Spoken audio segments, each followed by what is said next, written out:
The WK-95 is the standalone version of the reevaluation not needed form or the waiver form.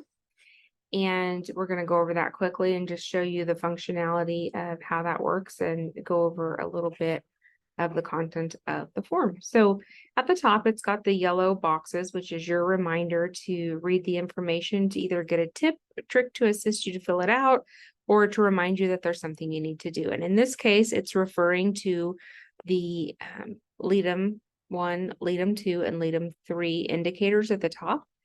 So these are directly related to the contact 1, contact 2, and contact 3 on your demographics page.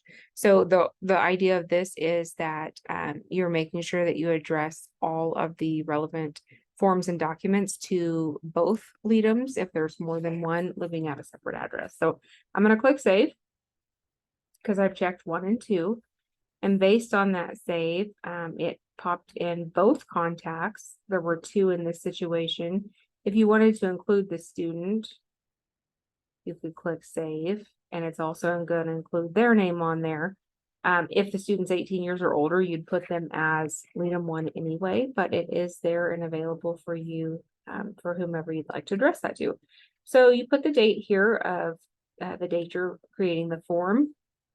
This provides information that the student was last evaluated on this specific date, and that reevaluation is required at least once every 3 years. So the way to not have to do that is if the school and the parents or whoever's the LEADM for that student agree that it's really not necessary to do a reevaluation.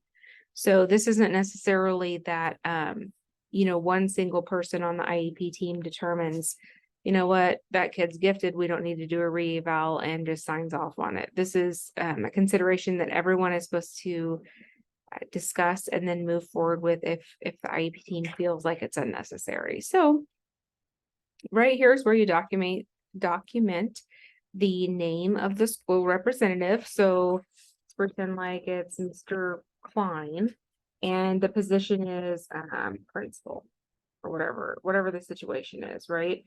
So you would put that information in there, and then this indicates that by signing below, we're agreeing that we don't need to do the reevaluation. We're going to waive that.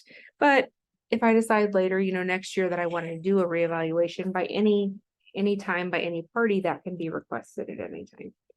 So down here, if the parent is with you in the room, or the student maybe who's 18, or the principal or whoever's with you, you can simply slide your computer over and have them sign it right there on your laptop. If it's got a trackpad or a mouse or an iPad or a phone, they would simply just sign their name and click save. And it would date and time stamp when they signed it. Okay, same thing with the school representative. They would also sign their name, hit save, and then based on when they signed it, it would date and time stamp that as well. I often get a lot of people who say, well, Amber, we wanted to use your forms, but we don't use electronic signatures or the parent portal yet, so we can't use your forms. And this is just a reminder that you can use them. The display print button that you've always used to print a paper form, it still works just the same. So even though these electronic signature boxes are on here, if they're blank and you don't use them, you simply hit that display print like you always have, and it's just going to give you the line for the parent to sign with a pen. This part's not going to show up.